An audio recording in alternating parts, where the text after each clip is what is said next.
I mean, education in most schools is still very Eurocentric.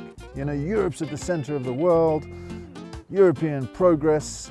The West is what dictates the pulse of the rest of the world.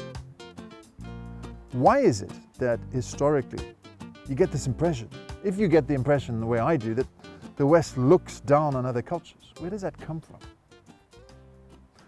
Well, one possible answer is a philosopher called Auguste Comte.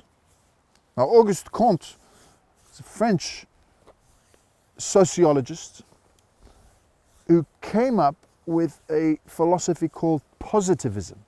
Now, positivism doesn't mean positive, as in positive opposed to negative. It's quite a specific idea. And this is how it goes. Comte thought that society had evolved over time through three main phases. The first phase he called the theological phase. This was characterized by monotheism and was a period of history when society was predominantly religious. Religious laws and codes were sacrosanct, and there was little space for critical thinking, for questioning. He thought that this was a primitive, backward way of operating as a society. So society evolves to a second phase, which is called the metaphysical phase, which is when human beings effectively start to tie themselves out, or untie, I should say, the religious dogmatic laws that had held them back previously, and they start to look at systems of nature, cosmic forces, biological, chemical energy as maybe what explains things. For him, the metaphysical age was a period of theism, but not structured religion.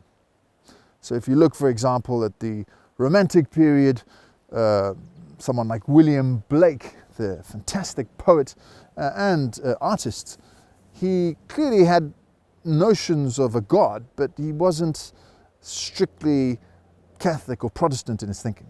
So for Comte, this was an evolution. This was better than a strictly religious society.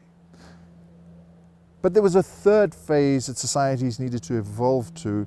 Now, positivism is essentially an age of science, scientific inquiry.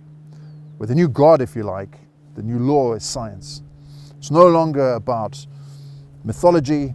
It's no longer about superstitious inklings or a belief in the power of nature, but you understand the scientific origins and construction of the world around you. And for Comte, this was the best possible society. This was a superior society, and of course it was his own society, which is Western society, at the beginning of the 19th century.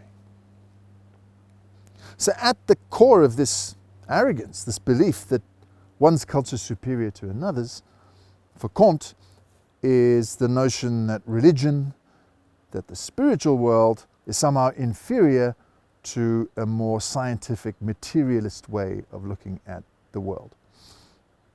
Was he right? Was he wrong? I'll let you decide. In any case, don't take for granted that any civilization, and I don't even know if we should use that word, civilization, any culture is superior to another.